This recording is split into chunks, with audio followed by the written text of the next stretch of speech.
Have you ever attended a funeral and witnessed something so impossible, so terrifying, that it shattered everything you thought you knew about life and death? I did, and what I'm about to tell you will haunt you just as much as it haunts me every single night. My name doesn't matter, but what matters is what I saw, what I discovered, and the nightmare that followed. Before I tell you this story, I need you to promise me something. I need you to keep an open mind because what happened to me sounds like fiction, like something out of a horror movie. But I swear on everything I hold dear that every word I'm about to share is the absolute truth. The day started like any other funeral, with grief hanging heavy in the air, with people dressed in black, with tears flowing freely down the faces of mourners who had gathered to say goodbye to someone taken too soon.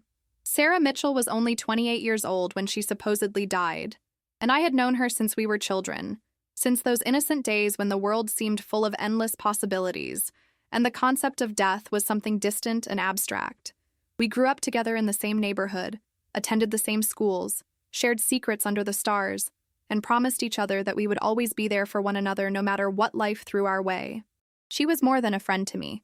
She was like a sister, the kind of person who could read my thoughts before I even spoke them, who understood my silences better than my words, who celebrated my victories as if they were her own and mourned my losses with genuine tears.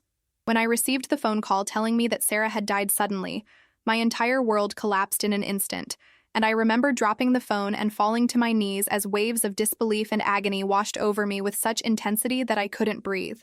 The voice on the other end had been her mother, Mrs. Mitchell, and even through her tears and broken words, something in her tone felt off, felt rehearsed, felt like she was reading from a script rather than genuinely grieving the loss of her daughter. I brushed off that feeling at the time, attributing it to shock and the surreal nature of receiving such devastating news, but that nagging sensation in the pit of my stomach refused to go away no matter how hard I tried to ignore it. The days leading up to the funeral were a blur of tears, sleepless nights, and memories that played in my mind like a movie reel I couldn't turn off. I remembered Sarah's laugh, the way her eyes lit up when she talked about her dreams of becoming a doctor, the way she always knew exactly what to say to make me feel better when life got too overwhelming, and the way she had this incredible ability to find beauty and hope in even the darkest situations. The official story was that she had suffered a sudden cardiac arrest while at home alone, that by the time anyone found her it was too late, that she had simply dropped dead without any warning or previous health issues. But Sarah was healthy, she was vibrant, she exercised regularly, ate well, and had no family history of heart problems that I knew of. Something about the entire situation felt wrong, felt incomplete. Felt like pieces of a puzzle that didn't quite fit together no matter how you arranged them. On the day of the funeral, I arrived at the church early, unable to bear the thought of staying home alone with my grief any longer. The funeral home had done their work, and the casket was open for viewing, positioned at the front of the chapel surrounded by flowers that filled the air with their heavy, almost suffocating perfume. I approached slowly, my legs feeling like they were made of lead, my heart pounding so hard in my chest that I could hear it echoing in my ears. When I finally looked down at Sarah lying there in that silk-lined casket, my breath caught in my throat because something was terribly, horribly wrong.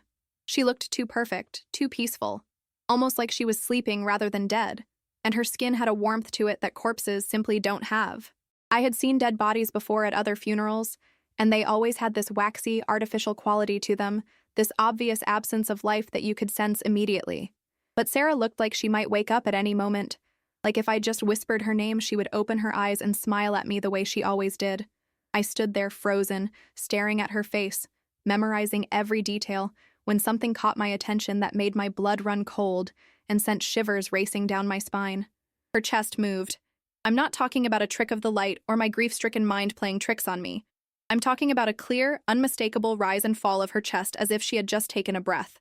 Time seemed to stop in that moment, and everything around me faded into nothingness as I focused entirely on her chest, watching, waiting, praying that I would see it again. Seconds felt like hours as I stood there paralyzed with shock and confusion, my mind racing through possibilities and explanations that all seemed equally impossible. And then it happened again.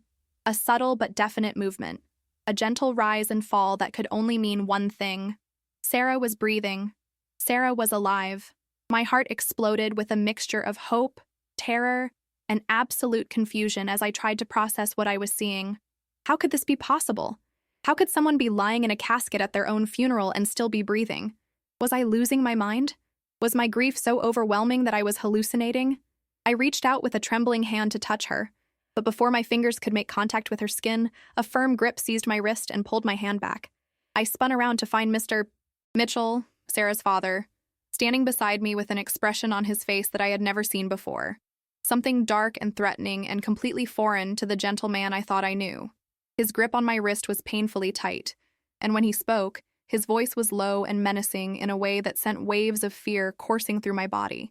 He told me that I needed to step away from the casket, that I was causing a scene, that my grief was making me see things that weren't there. But I knew what I had seen. I knew that Sarah's chest had moved, and I wasn't about to let anyone convince me otherwise. I pulled my wrist free from his grasp and looked him directly in the eyes, searching for answers, searching for truth, searching for some explanation that would make sense of what was happening. What I saw in his eyes terrified me more than anything I had ever witnessed because there was no grief there, no sadness, no pain of a father who had lost his daughter. Instead, there was calculation, there was fear, there was a desperate determination to keep me quiet and get me away from that casket as quickly as possible. Other mourners were beginning to arrive, and Mr. Mitchell plastered a fake smile on his face and guided me away from Sarah's body with his hand firmly on my back, steering me toward a pew at the back of the church while maintaining the appearance of a concerned family friend comforting a grieving mourner. My mind was racing, my thoughts spinning out of control as I tried to make sense of what I had just witnessed and what it could possibly mean. If Sarah was alive, why was she in a casket? Why was everyone pretending she was dead? What kind of twisted nightmare had I stumbled into? The funeral service began, and I sat through it in a daze, barely hearing the pastor's words about eternal rest and heavenly peace, barely registering the hymns being sung or the tears being shed by those around me. All I could think about was Sarah's chest moving, about the fear in her father's eyes, about the impossibility of the situation I found myself in. I knew in that moment that I couldn't just let this go. I couldn't just attend this funeral and go home and grieve for someone who wasn't actually dead. Something sinister was happening, something dangerous and wrong, and I was probably the only person in that entire church who knew the truth. Every instinct in my body was screaming at me to do something, to speak up, to tell someone what I had seen. But who would believe me? Who would take the word of a grief-stricken friend over the testimony of a family, doctors, and a death certificate? As the service continued, I made a decision that would change everything. I was going to find out what was really happening to Sarah, and I was going to save her no matter what it took, no matter how dangerous it became, no matter what secrets I would have to uncover along the way. The funeral reception at the Mitchell family home felt like walking through a house of mirrors where nothing was quite what it seemed, and every reflection showed a distorted version of reality. I moved through the crowd of mourners like a ghost, accepting condolences and making small talk while my mind remained fixated on what I had witnessed at the church. Sarah's mother, Mrs. Mitchell, was playing her role perfectly, dabbing at her eyes with a handkerchief, accepting embraces from well-meaning friends, and speaking in hushed tones about her daughter's tragic and unexpected death. But now that I knew something was wrong, I couldn't stop noticing the little inconsistencies, the micro-expressions that flashed across her face when she thought no one was looking, the way her tears seemed to come and go with convenient timing depending on who was watching. I had always considered the Mitchells to be like a second family to me, spending countless afternoons and evenings in their home throughout my childhood and teenage years. But now, as I looked around at the familiar surroundings, everything felt foreign and menacing. The photographs of Sarah that lined the walls seemed to mock me with her smiling face, and I found myself studying each one, looking for clues I might have missed over the years, searching for any hint that something had been wrong in this family long before Sarah's supposed death. My thoughts kept drifting back to the past few months, and I realized that Sarah had been different lately. More withdrawn, more anxious, jumping at sudden noises and constantly looking over her shoulder as if she feared someone was following her. I had attributed her behavior to stress from her medical school applications and the pressure she was under to succeed, but now I wondered if there had been something much darker troubling her, something she had been too afraid to share even with me despite our close bond. There had been one conversation in particular, about 3 weeks before her death, that now took on a sinister new meaning in light of what I had discovered. We had been sitting in her favorite coffee shop, the one near campus where she liked to study, and she had suddenly looked up from her textbook with tears in her eyes and said something that didn't make sense to me at the time. She told me that if anything ever happened to her, if she ever disappeared, or if I heard that something bad had occurred, I should know that she loved me and that I was the best friend anyone could ever ask for. When I pressed her about what she meant, asking if she was okay and if someone was threatening her, She had quickly backtracked, laughed it off, and claimed she was just being overly dramatic because she had stayed up too late watching thriller movies. I had believed her then because I wanted to believe her, because the alternative was too frightening to contemplate, but now those words echoed in my mind with the weight of a desperate warning that I had failed to heed. As I stood in the Mitchell living room holding a cup of coffee I had no intention of drinking, I watched Sarah's parents interact with their guests, and noticed how they moved through the crowd together, never straying far from each other, communicating with quick glances and subtle nods, as if they were executing a carefully choreographed performance. Mr. Mitchell kept scanning the room, his eyes constantly moving from person to person, and every time his gaze landed on me, I felt a chill run down my spine, because there was something predatory in the way he watched me, something that suggested he was waiting for me to make a wrong move so he could intervene. I decided I needed to investigate, to find concrete evidence that would support what I had seen and give me something tangible to take to the authorities, because I knew that my word alone about seeing Sarah breathe would be dismissed as grief-induced hallucination or wishful thinking. The problem was that I had no idea where to start, no clue what I was looking for, and no clear understanding of what kind of conspiracy I had stumbled into or who might be involved. I excused myself from the reception, claiming I needed some fresh air, and made my way outside to the back garden where Sarah and I had played as children, where we had buried time capsules and carved our initials into the old oak tree that still stood sentinel in the corner of the yard. The sun was beginning to set, casting long shadows across the perfectly manicured lawn, and in the fading light everything looked peaceful and normal, completely at odds with the turmoil raging inside my chest. I pulled out my phone and started doing something I probably should have done immediately after the funeral. I began searching for information about Sarah's death, looking through local news websites and social media for any mention of what had happened. What I found, or rather what I didn't find, only deepened my suspicions and confirmed that something was terribly wrong. There were no news articles about her death, no obituaries in the local papers beyond a small notice that provided minimal information, no social media posts from friends expressing shock or sharing memories, except for a handful of generic condolence messages. For someone as beloved and well-connected as Sarah, who had been active in various community organizations and had hundreds of friends from school and volunteer work, the silence was deafening and completely unnatural. It was as if her death had been deliberately kept quiet, as if someone had made sure that information about what happened to her remained contained within a small circle of people who could be controlled or manipulated.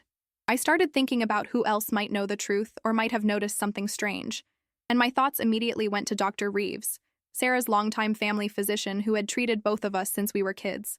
If Sarah had really died of sudden cardiac arrest, Dr. Reeves would have been involved in signing off on medical documents, or at least would have been consulted by the family. I made a mental note to pay him a visit as soon as possible, to ask questions and gauge his reactions, to see if he displayed any of the same suspicious behavior I had observed in Sarah's parents. As darkness fell and I remained in the garden, avoiding returning to the house where I would have to continue pretending everything was normal, I heard voices coming from an open window on the second floor of the Mitchell home. I recognized Mr. Mitchell's voice immediately, and he was speaking to someone in an urgent, angry tone that was completely different from the grieving father persona he had been maintaining throughout the day.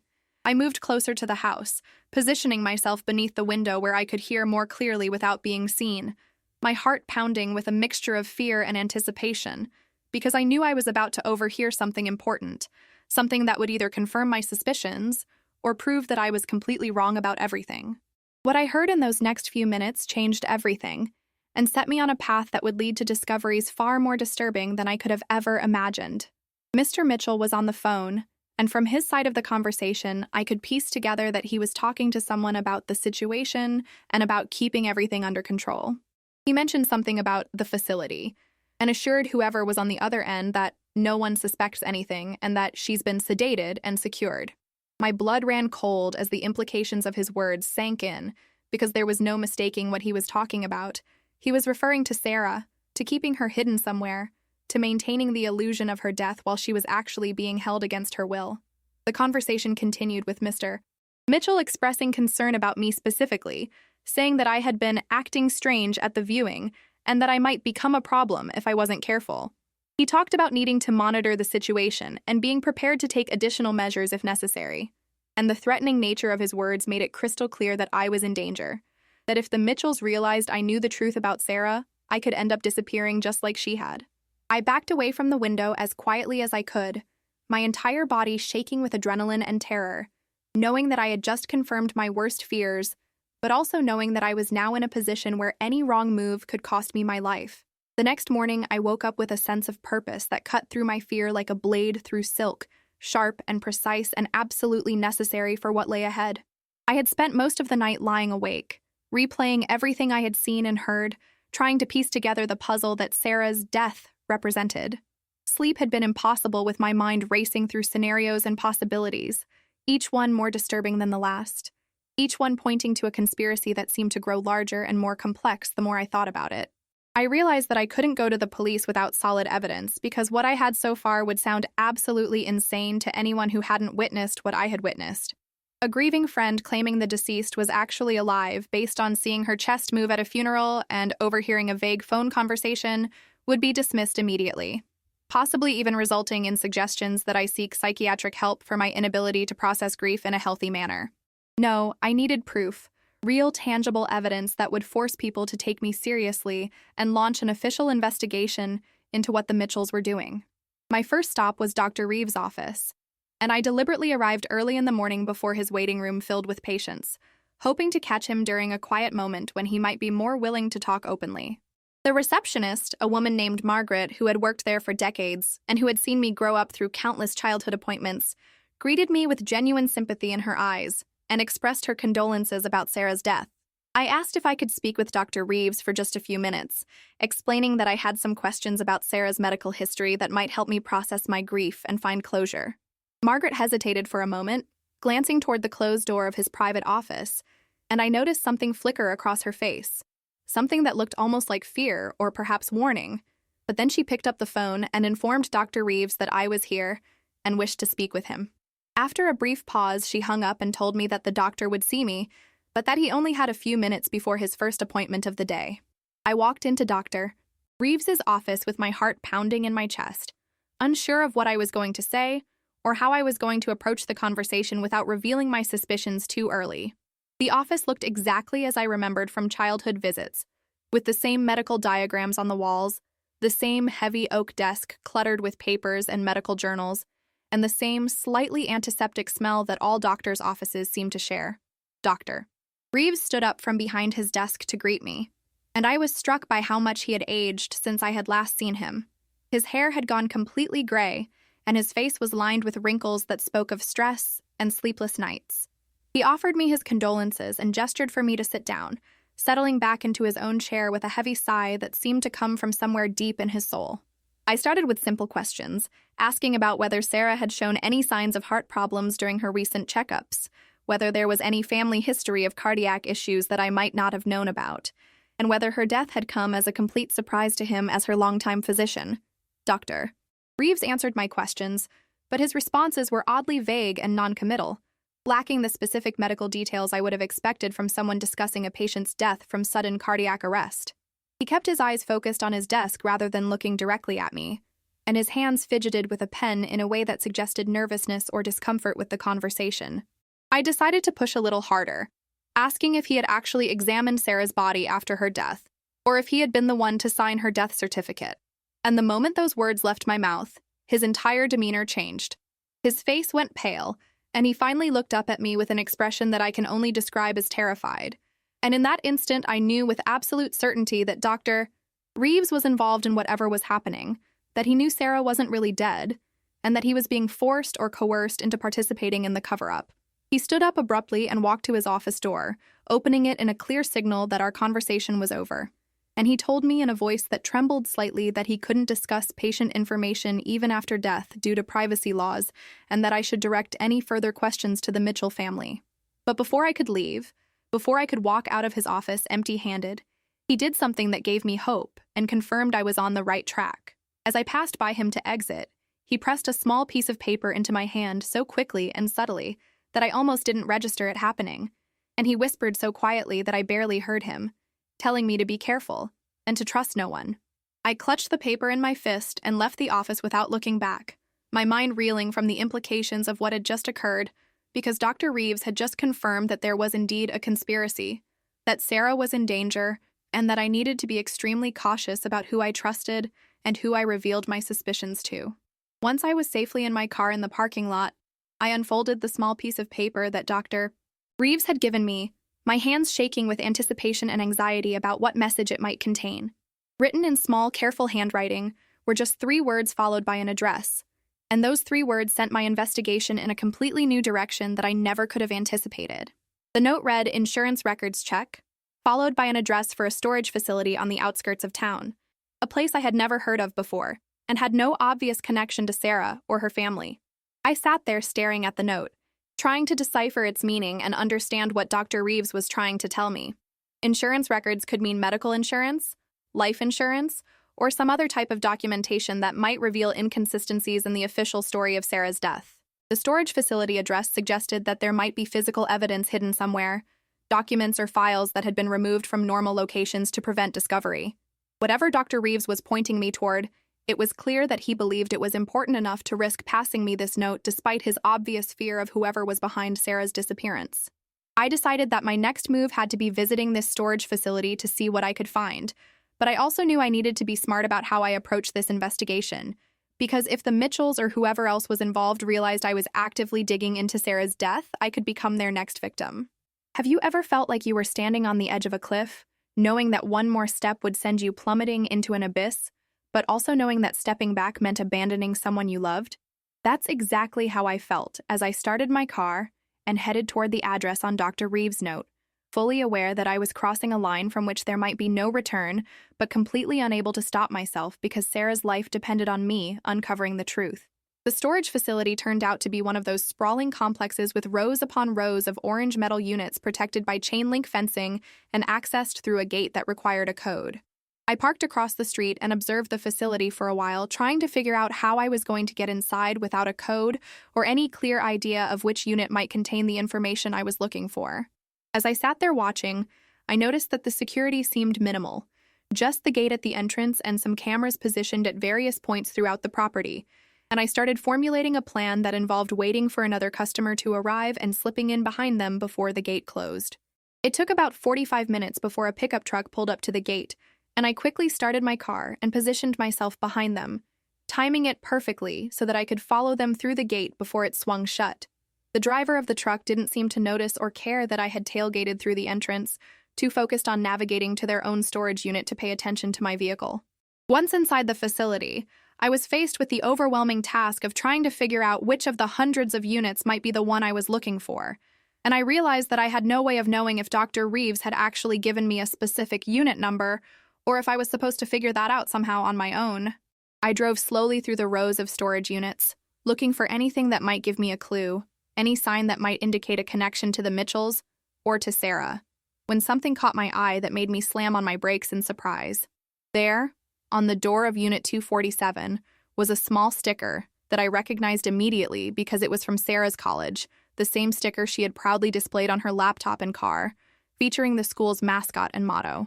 It could have been a coincidence, just another student or alumnus who happened to rent a storage unit at this particular facility, but combined with Dr. Reeves's cryptic note, I knew this had to be the unit I was looking for.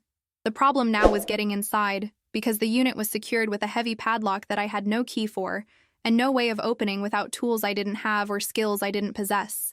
I sat in my car staring at Unit 247, my mind racing through options and possibilities, trying to figure out how I was going to access whatever was inside without getting caught or arrested for breaking and entering. The logical part of my brain was screaming at me to call the police, to report my suspicions and let trained professionals handle the investigation.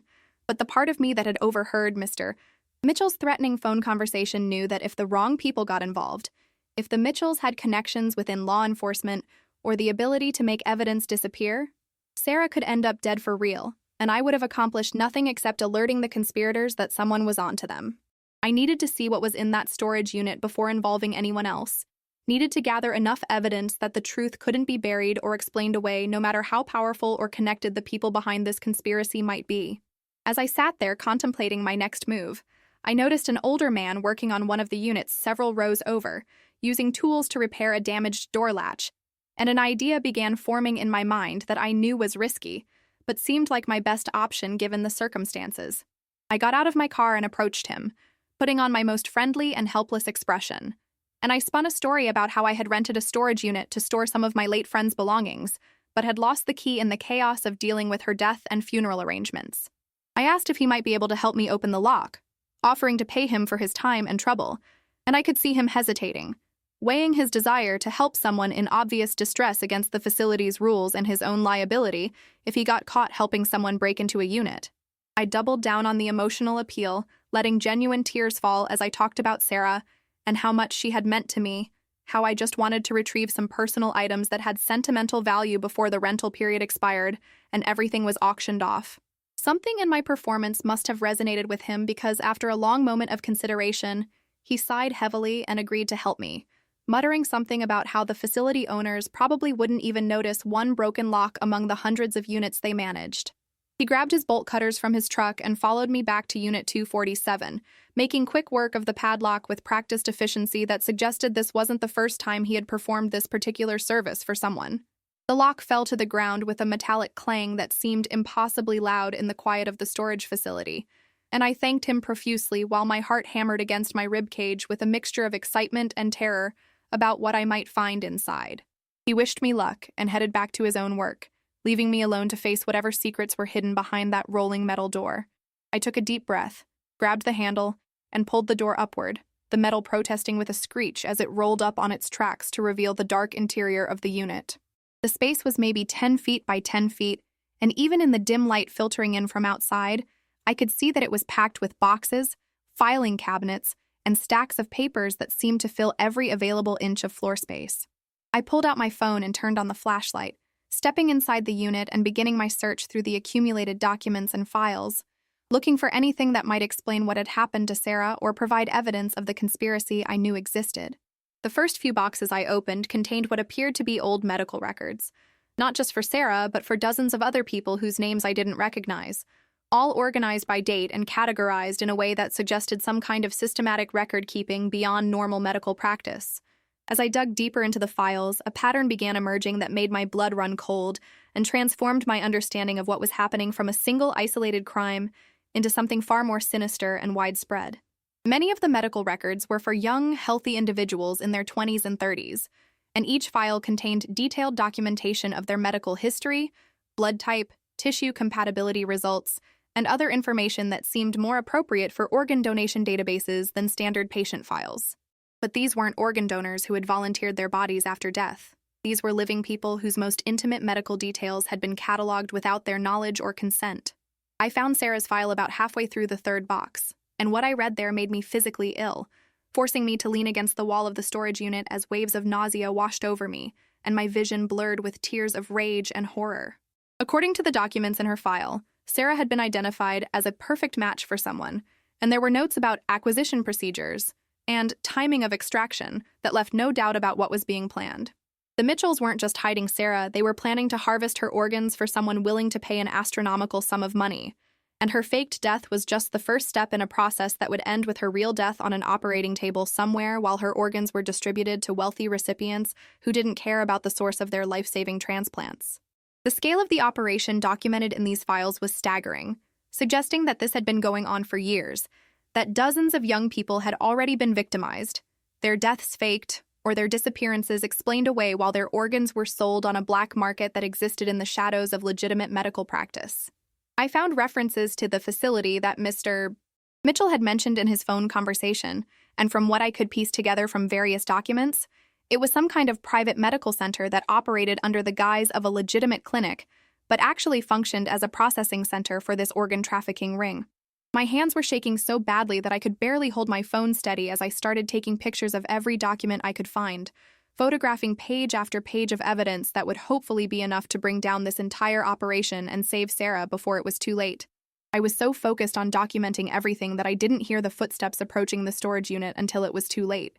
Didn't realize I was no longer alone until a shadow fell across the boxes I was photographing, and a voice I recognized made me freeze in absolute terror. Mr. Mitchell stood in the doorway of the storage unit, backlit by the afternoon sun, and the expression on his face was one of cold calculation rather than surprise, as if he had known I would end up here eventually and had been waiting for this exact moment. He wasn't alone. There were two other men with him, large and intimidating in a way that suggested they were accustomed to violence and wouldn't hesitate to use force if necessary. My first instinct was to run, to try to push past them and escape, but I was trapped in the back of the storage unit with no other exit and no realistic chance of fighting my way through 3 grown men. Mr. Mitchell stepped inside the unit, his shoes crunching on the concrete floor, and he spoke in that same cold, measured tone I had heard during his phone conversation the night before. He told me that I had made a serious mistake by not letting things go, by not accepting Sarah's death and moving on with my life like everyone else had done. He explained, with a casualness that made my skin crawl, that I had left him with no choice but to deal with me, the same way they had dealt with others who had gotten too close to discovering the truth about their operation. As he talked, I realized that he was essentially confessing everything, confirming all my suspicions and filling in details about the organ trafficking ring that I hadn't fully understood from the documents alone. He did this because he believed I would never have the chance to share this information with anyone else, because he was so confident in his power and control that he saw no risk in revealing the full scope of his crimes to someone he planned to kill. But what Mr. Mitchell didn't know, what he couldn't have anticipated, was that while I had been photographing documents in the storage unit, I had also started a voice recording on my phone, tucking it into my pocket with the microphone facing outward, and every word of his confession was being captured in digital format that would survive, even if I didn't. The moments that followed Mr. Mitchell's confession felt like they were happening in slow motion, each second stretching out into an eternity as I processed the reality of my situation and tried to figure out how I was going to survive the next few minutes. One of the men with Mr. Mitchell, a burly guy with a shaved head and a scar running down his left cheek, pulled out what looked like a syringe filled with clear liquid, and I knew instinctively that whatever was in that needle was meant to incapacitate me, to make me compliant and easy to transport to wherever they took their victims before the final extraction procedure. My mind was racing faster than it ever had before, running through possibilities and scenarios, searching desperately for any option that might give me a chance at escape or survival. The storage unit suddenly felt impossibly small, the walls closing in around me, the stacks of boxes and filing cabinets that had seemed like evidence just moments ago now representing obstacles that limited my movement and blocked potential escape routes. I noticed that Mr. Mitchell had positioned himself near the door but not directly in it, leaving a small gap between his body and the door frame, and I made a split-second decision that I knew was incredibly dangerous, but represented my only real chance. I grabbed the nearest box and hurled it with all my strength directly at the man with the syringe, not really expecting to hurt him but hoping to create enough of a distraction that I could make a break for the door. The box connected with his chest and exploded open, sending papers flying everywhere in a chaotic storm of documentation that filled the air and momentarily obscured everyone's vision. I didn't wait to see the result of my throw. I was already moving, using the confusion to launch myself toward that gap between Mr. Mitchell and the door frame, my entire body committed to this desperate escape attempt regardless of the consequences. I felt hands grabbing at my clothes, felt someone's fingers close around my arm trying to pull me back. But adrenaline had given me strength I didn't know I possessed, and I wrenched myself free with a violence that surprised even me. I burst out of the storage unit into the bright afternoon sunlight, nearly stumbling but managing to keep my balance, and I ran faster than I had ever run in my life toward where I had parked my car several rows away. Behind me I could hear shouting and the sound of heavy footsteps pounding against the pavement as my pursuers gave chase, and I knew with absolute certainty that if they caught me before I reached my car, I would never be seen alive again. My lungs were burning and my legs felt like they were on fire, but I pushed through the pain, focused entirely on that metal rectangle in the distance that represented safety and survival. I reached my car and fumbled with my keys for what felt like an hour but was probably only 2 or 3 seconds, my hands shaking so badly that I could barely get the key into the lock. The door finally opened and I threw myself inside, starting the engine and throwing the car into reverse without even bothering to close the door properly, backing up so quickly that I nearly collided with a storage unit behind me. The men chasing me were close now, close enough that I could see the rage and determination on their faces, but I managed to shift into drive and stomp on the accelerator, just as one of them reached my vehicle and tried to grab the still open door. The car lurched forward, the door swinging wildly, and I heard the man curse as he lost his grip and fell away. I didn't slow down, didn't stop to close the door properly, just kept my foot pressed to the floor as I navigated through the storage facility rows toward the exit gate that I prayed would be open, or that I could crash through if necessary. Luck was with me for once because another customer was just entering the facility as I approached the gate, and I squeezed through the narrow opening without slowing down, ignoring the startled shouts from the other driver as I nearly sideswiped their vehicle in my desperate escape. Once I was out on the main road, I finally took a moment to close my door properly and check my rearview mirror to see if anyone was following me. I could see Mr. Mitchell and his associates back at the storage facility entrance, and I watched as they got into a dark SUV and pulled out onto the road behind me. My escape was far from over, and I realized with growing dread that I was now in a high-speed chase with people who had demonstrated their willingness to kill to protect their secrets. I grabbed my phone from my pocket while trying to keep my eyes on the road, and with shaking fingers I called 911, my words tumbling out in a frantic rush as I tried to explain to the dispatcher what was happening and beg for help. I told them about Sarah, about the storage unit, about the organ trafficking ring, about the men currently chasing me through city streets, and I could hear the skepticism in the dispatcher's voice as she tried to make sense of my panicked rambling. But when I mentioned that I had evidence and that my life was in immediate danger, her tone changed and she assured me that police units were being dispatched to my location.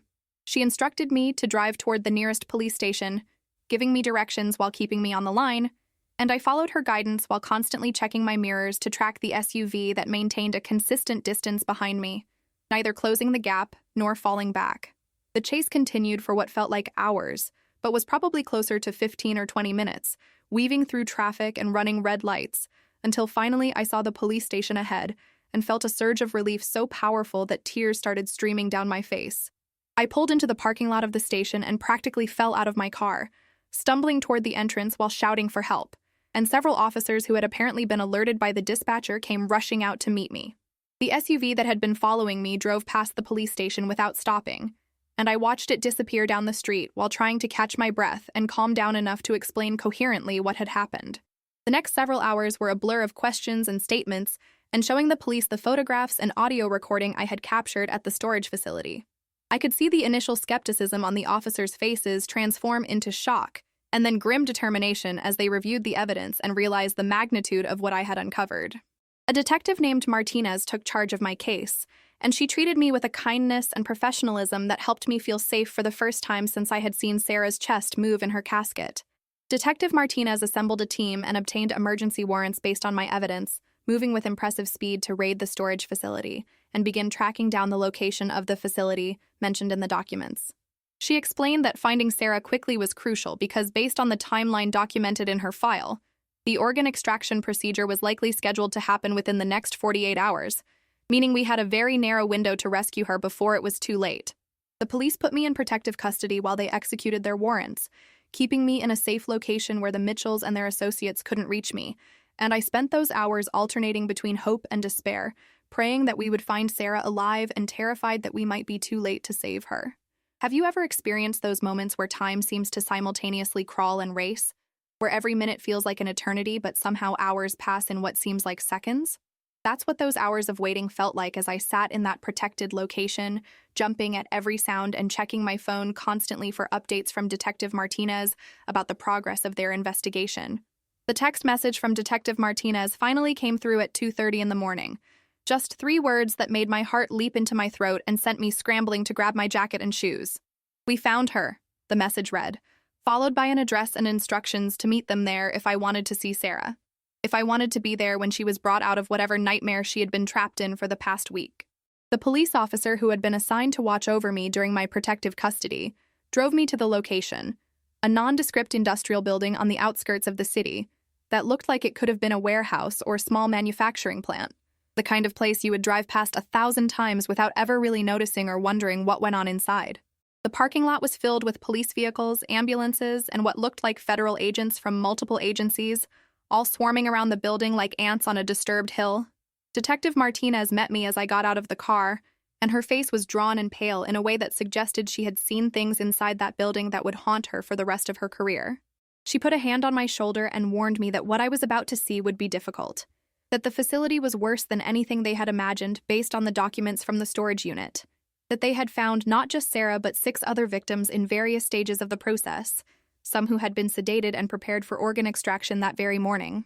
She asked me if I was sure I wanted to go inside, if I was prepared to see Sarah in whatever condition she might be in after days of captivity and medical procedures, and I told her without hesitation that I needed to see her, needed to know that she was alive, and that my desperate investigation had actually succeeded in saving her life. We walked through the front entrance of the building and into what looked like a normal medical clinic reception area, complete with comfortable chairs, magazines, and motivational posters about health and wellness that seemed obscenely ironic given what was happening in the back rooms. Detective Martinez led me through a series of corridors and secured doors, past rooms that I deliberately avoided looking into because the glimpses I caught through open doorways showed medical equipment and operating tables that told stories I wasn't ready to fully comprehend. Finally, we reached a recovery room where Sarah was lying in a hospital bed, hooked up to various monitors that beeped and hummed with reassuring regularity, indicating that her vital signs were stable and she was on her way to recovery. She was unconscious when I first entered the room, the sedatives they had been giving her still working their way out of her system. But even in sleep, her face showed signs of the trauma she had endured, dark circles under her eyes and a thinness to her features that suggested she hadn't been eating properly during her captivity. I pulled a chair up beside her bed and took her hand in mine, and the warmth of her skin and the steady pulse I could feel in her wrist were the most beautiful sensations I had ever experienced, because they confirmed that she was alive. She was real. She was going to be okay. I sat there holding her hand and crying tears of relief and gratitude, thinking about how close we had come to losing her forever. How many things had to go exactly right for us to be sitting in this room together rather than me mourning at her real funeral. The medical staff who were monitoring Sarah told me that she had been heavily sedated for most of her captivity, kept in a twilight state where she was barely conscious and unable to resist or call for help, and that they had already begun the preparation procedures for organ extraction when the police raided the facility. Another few hours and the surgery would have begun, and Sarah would have died on that operating table while her organs were packaged up and distributed to recipients who were already waiting at various hospitals around the country, none of them knowing or caring about the source of their life-saving transplants. Detective Martinez filled me in on what they had discovered during the raid, painting a picture of an operation that was far more extensive and sophisticated than even the documents in the storage unit had suggested. The facility was run by a doctor who had lost his medical license years ago after being caught selling prescription medications illegally, and he had used his medical knowledge and connections to build an organ trafficking network that operated in the shadows of the legitimate transplant system. The Mitchells were just one of many families he had recruited to help identify and acquire suitable donors, people who were young and healthy and who wouldn't be missed too much if they suddenly disappeared or died under mysterious circumstances. Some victims were runaways or people estranged from their families, but others like Sarah were targeted specifically because they matched the tissue requirements of wealthy clients who were willing to pay hundreds of thousands of dollars for organs without asking questions about where they came from. The Mitchells had been paid almost $500,000 for delivering Sarah to the facility, money that explained how they had been able to maintain their comfortable lifestyle despite Mr. Mitchell's business struggles that Sarah had mentioned to me in passing months earlier. Detective Martinez explained that the investigation was still ongoing, that they were tracking down all the people involved in the network, including the recipients who had received organs from previous victims, and that the case was likely to result in dozens of arrests and probably years of legal proceedings as they unraveled the full extent of the conspiracy.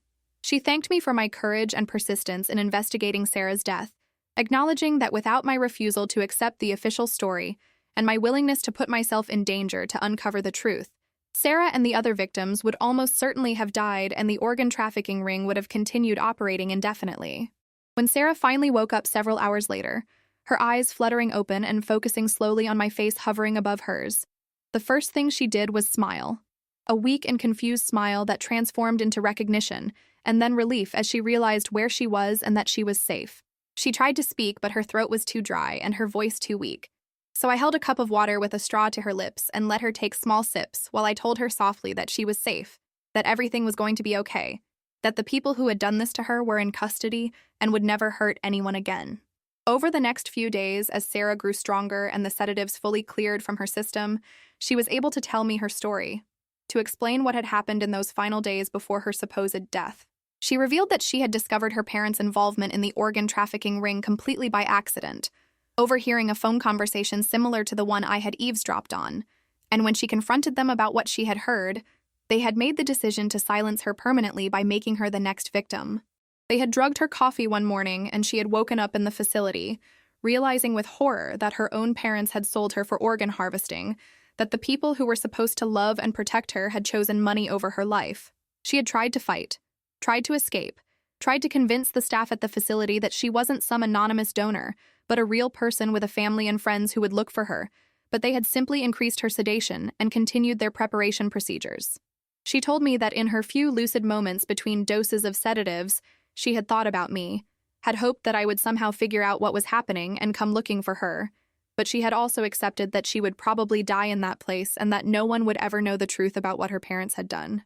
When I told her about seeing her chest move in the casket and about everything I had done to investigate her death and find her, she cried tears that soaked the hospital pillow, and she told me that I had saved her life in every possible sense of the word, that I was the best friend anyone could ever ask for, and that she would spend the rest of her life grateful that I hadn't given up on her. The aftermath of Sarah's rescue and the exposure of the organ trafficking ring dominated the news for weeks, with reporters camping outside hospitals and courthouses trying to get interviews and photographs as the full scope of the conspiracy became public knowledge. The story was shocking enough that it made national headlines, sparking conversations about the need for better regulation of organ transplants and more thorough investigation of suspicious deaths. Mr. and Mrs. Mitchell were arrested along with 17 other people involved in various aspects of the operation, including the doctor who ran the facility, several nurses and medical technicians who assisted with the procedures, and multiple recruiters who had helped identify and acquire victims over the years. The evidence from the storage unit combined with what was found during the raid proved overwhelming, leaving the defendants with little choice but to accept plea deals rather than risk even longer sentences at trial. The Mitchells received 30 years each in federal prison, a sentence that felt simultaneously like justice and like not nearly enough punishment for parents who had been willing to sell their own daughter for organ harvesting. Sarah's recovery was not just physical, but emotional and psychological, requiring months of therapy to process the trauma of what her parents had done to her and to work through the complex feelings of betrayal, grief, and anger that came with having your family turn against you in the most fundamental way possible. I was with her through every step of that recovery, attending therapy sessions with her when she asked me to, helping her find a new place to live and start rebuilding her life, and simply being present during the difficult moments when the memories became overwhelming and she needed someone to remind her that she was safe and loved. She struggled particularly with guilt over the other victims, the ones who hadn't been rescued in time, the ones whose organs had already been harvested and distributed before the ring was exposed. Detective Martinez had identified at least 23 people over a 5-year period who had been killed by the operation, young men and women who had their whole lives ahead of them, but whose potential was cut short to serve the selfishness of wealthy recipients who valued their own survival over the lives of strangers. Sarah started a foundation in memory of those victims, working to raise awareness about organ trafficking and advocating for policy changes that would make it harder for such operations to exist in the future. She channeled her pain and anger into something productive, turning her trauma into a force for positive change, and I watched with pride as she transformed from a victim into an advocate and activist who gave voice to those who could no longer speak for themselves. The legal proceedings dragged on for almost 2 years, with trials and appeals and endless motions from defense attorneys trying to minimize their clients' sentences or get convictions overturned on technical grounds. Sarah and I both had to testify multiple times, reliving the nightmare over and over again for judges and juries, but we held on to each other through the process and refused to let the defense attorneys shake our resolve or make us doubt what we knew to be true. The recipients who had received organs from the trafficking ring faced their own legal and ethical dilemmas, with some of them claiming they had no idea their transplants came from murder victims, while others seemed to have deliberately avoided asking questions that might have revealed uncomfortable truths. Several of them were charged as accessories after the fact when evidence showed they had been informed of the organs' origins, but chose to accept them anyway, valuing their own lives over justice for the victims. The case raised complicated questions about moral responsibility and how far the chain of culpability extends in situations like this. Questions that philosophers and ethicists would probably debate for years to come without reaching any definitive answers. For Sarah and me, the most important outcome was simply that the operation had been shut down, that no more victims would be sacrificed to feed this black market, and that the people responsible were being held accountable for their crimes. As time passed and the intense media attention faded, Sarah and I were able to return to something approaching normal life, though we both understood that we would never truly be the same people we were before this nightmare began. Sarah eventually returned to her plans of becoming a doctor, driven now by an even deeper understanding of medical ethics and a commitment to serving patients with integrity and compassion. She told me that she wanted to work in organ transplant coordination, helping to facilitate legitimate donations and ensure that the system worked as it was supposed to, honoring both donors and recipients, in a way that the trafficking ring had perverted and betrayed. I supported her decision completely, knowing that she would bring unique insight and determination to that field, and I had no doubt that she would make a real difference in the lives of people waiting desperately for organ transplants. My own life changed as well in the aftermath of everything that happened, as I found myself unable to simply return to my previous career and routines after having experienced something so intense and life-altering. I went back to school to study criminal justice, inspired by Detective Martinez and the other law enforcement officers who had taken my evidence seriously and acted quickly to save Sarah's life. I wanted to be someone who could help other victims, who could investigate cases that seemed hopeless or impossible, who could be the person who refuses to give up, even when everyone else has accepted a convenient lie. Detective Martinez became a mentor to me, helping me navigate the complex world of law enforcement and teaching me the skills I would need to be effective in that role. And she told me that I had the instincts and determination that made for a great investigator. The experience of nearly losing Sarah and then fighting to save her taught me things about myself that I never would have discovered otherwise, revealed reserves of courage and stubbornness that I didn't know I possessed.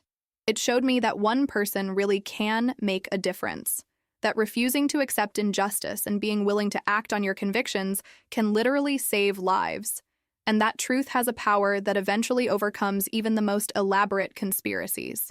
Sarah and I are closer now than we ever were before, bonded by shared trauma and by the knowledge that we will always be there for each other no matter what challenges life throws our way.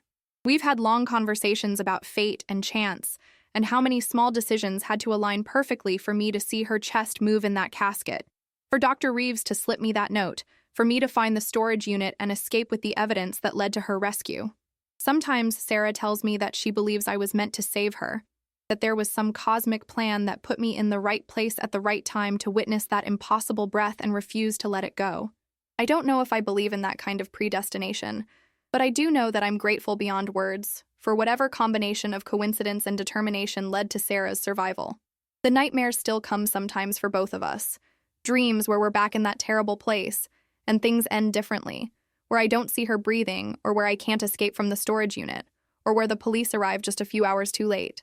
But we've learned to cope with those nightmares, to comfort each other when they become overwhelming, and to remind ourselves that the reality is that Sarah is alive, and the people who hurt her are in prison, and we have the rest of our lives ahead of us to build something beautiful from the ashes of that tragedy. Looking back on everything that happened, I'm struck by how easily it could have all ended differently. How many points along the way where things could have gone wrong and resulted in Sarah's death, and the trafficking ring continuing to operate in the shadows. If I hadn't been standing at exactly the right angle to see her chest move, if I had accepted the Mitchell's explanation and dismissed what I saw as grief-induced hallucination, if Dr. Reeves hadn't been brave enough to pass me that note, if I hadn't escaped from the storage unit, if the police hadn't taken my evidence seriously, any one of those failures would have meant Sarah's death and probably my own as well.